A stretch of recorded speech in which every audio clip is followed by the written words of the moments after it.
Hello viewers, আসসালামু আলাইকুম। Welcome to my channel Shehnaz recipe. আজ আমি আপনাদেরকে খুব সিম্পল একটা রেসিপি দেখাবো, শাক রান্না করে দেখাবো। আমি শাকের সাথে দুটো আলু কেটে দিচ্ছি। এই শাকটাকে আমাদের চিরগঙের ভাষায় বাত্য শাক বা বতুয়া শাক বলে। শাকটা খেতে ভীষণ মজা। তো সেই রেসিপিটাই আপনাদের সাথে শেয়ার করছি। প্রথমে ফ্রাই প্যানে 2 টেবিল চামচ তেল দিয়ে দেব, তারপর রসুন দিব। রসুন তো শাকে দিতেই হয়, আমি একটু বেশি করেই দিলাম। এরপর দিয়ে দেব কাটা পেঁয়াজ, একটা মিডিয়াম কাটা পেঁয়াজ দিয়ে দেব। এখানে আমি দিয়ে দিব আধা চা চামচ হলুদ গুঁড়ো, আর একটু মরিচ গুঁড়োও দেব, আধা চা চামচের মতো মরিচ গুঁড়ো। এই শাকটা সত্যি আপনারা একবার রান্না করে দেখবেন, খেতে ভীষণই মজা। এখন আমি পানি দিয়ে দিব, একটু মশলাটাকে কষিয়ে নেব। মশলাটাকে একটু ভালোভাবে কষিয়ে নেব যাতে মশলার কাঁচা গন্ধটা চলে যায়।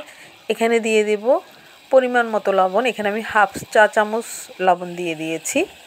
মশলাটা একটু কষিয়ে আসলে এখন দিয়ে দিব কেটে রাখা আলুটা দিয়েও খুব ভালোভাবে নেড়ে চেড়ে দেব। আমি সব শাকই খেতে পছন্দ করি, ভালো লাগে আমার শাক খেতে অনেক। আলুটা একটু যখন সিদ্ধ হয়ে আসবে তখন এখানে দিয়ে দিব টমেটো। এখানে আমি একটা টমেটো কেটে দিয়েছি।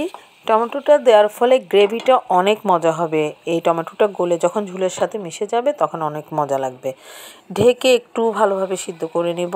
আমার সব কিছু ভালোভাবে সিদ্ধ হয়ে এসেছে, প্রায় অনেকটাই সিদ্ধ হয়ে এসেছে। এখন আমি এখানে দিয়ে দেব আগে থেকে ধুয়ে রাখা শাকগুলো। কারণ শাক তো সিদ্ধ হতে সময় লাগে না, তাই শাকটা সব অন্যান্য যেই তরকারিগুলো দেয়া হয়, আলু বা কোনো সবজি যদি দেওয়া হয় সেটা আগে গলিয়ে নিতে হয়, তারপর শাকটা দিতে হয়। তো আমি এখন শাকটা দিয়ে ভালোভাবে নেড়ে চেড়ে নিচ্ছি।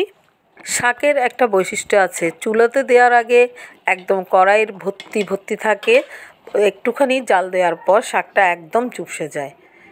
তো আমার শাকটাও অনেকটা হয়ে গিয়েছে। এখন আমি এখানে অ্যাড করব মসুরির ডাল, যেটা আমি আগে থেকে সিদ্ধ করে রেখেছিলাম। মসুরির ডালটা দেওয়ার ফলে শাকটা এত মজা হবে।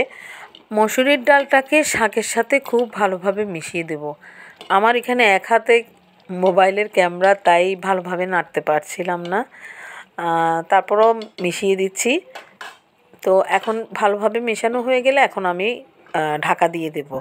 ঢাকা দিয়ে 5-7 মিনিট রেখে দিলে আমাদের শাক রেডি। দেখুন বন্ধুরা, কি সুস্বাদু এই শাকটা। আপনারা যদি একবার খান তাহলে আপনি এই শাকের ফ্যান হয়ে যাবেন। আমার তো ভীষণই ভালো লাগে। তো এভাবে একবার শাকটা রান্না করে দেখবেন। আজ এখানেই বিদায় নিচ্ছি। আমার ভিডিওটি যদি আপনাদের ভালো লাগে তাহলে লাইক, শেয়ার এবং সাবস্ক্রাইব করতে ভুলবেন না। আল্লাহ হাফেজ।